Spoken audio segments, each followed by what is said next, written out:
Hello बच्चों, let's read the question. The question says in an irreversible process taking place at constant temperature and pressure and in which only pressure volume work is being done, the change in Gibbs free energy dg and change in entropy ds satisfy the criteria. तो एक irreversible process है at constant temperature and constant pressure, और उसमें क्या हो रहा है कि which only pressure volume work is being done, उसमें केवल जो pressure volume work है वो हो रहा है. तो जो गिब्स फ्री एनर्जी और चेंज इन एंट्रोपी की जो कंडीशंस बतानी है कि कौन सी इस क्राइटेरिया को सेटिस्फाई कर रही हैं.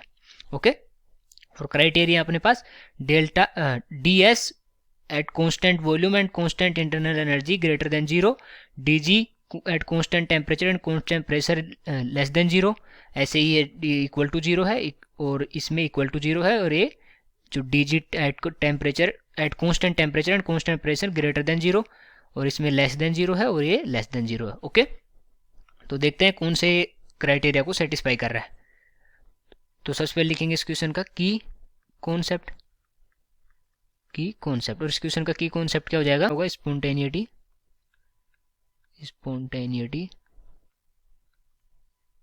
Of a process. ओके, ये हो जाएगा इस क्वेश्चन का की कॉन्सेप्ट. ठीक है, तो जो रिएक्शन कौन सी, ये जो प्रोसेस है वो कौन सी गिवन है अपने को, प्रोसेस गिवन है इरिवर्सिबल प्रोसेस. तो सबसे पहले देखते हैं कि इस इरिवर्सिबल प्रोसेस क्या होती है. Irreversible process, okay, irreversible process होती है process in which the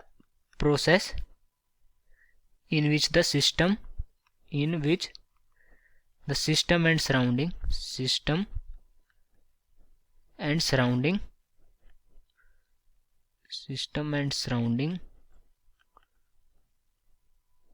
do not back to their original state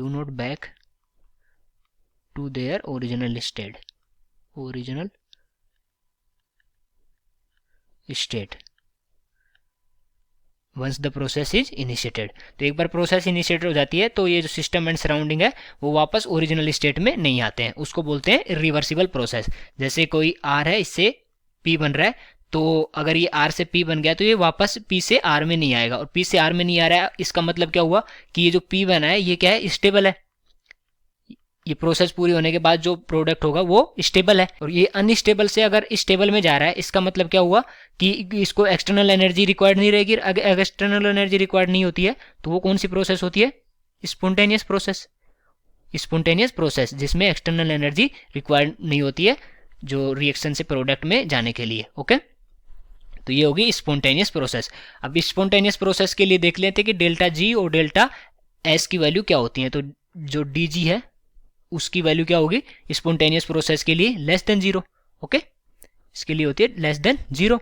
और अगर इस केस में देखें तो जो गिब्स एनर्जी इक्वेशन क्या होती थी, गिब्स फ्री एनर्जी इक्वेशन होती थी delta G is equal to delta H minus T delta S. Okay, अगर इस डी जी को अगर डेल्टा जी लेते हैं यहाँ पर तो यहाँ से देखें तो स्पॉन्टेनियस प्रोसेस के लिए क्या होगा, जो अपना डेल्टा एच है वो क्या होगा, लेस देन जीरो, नेगेटिव होता है.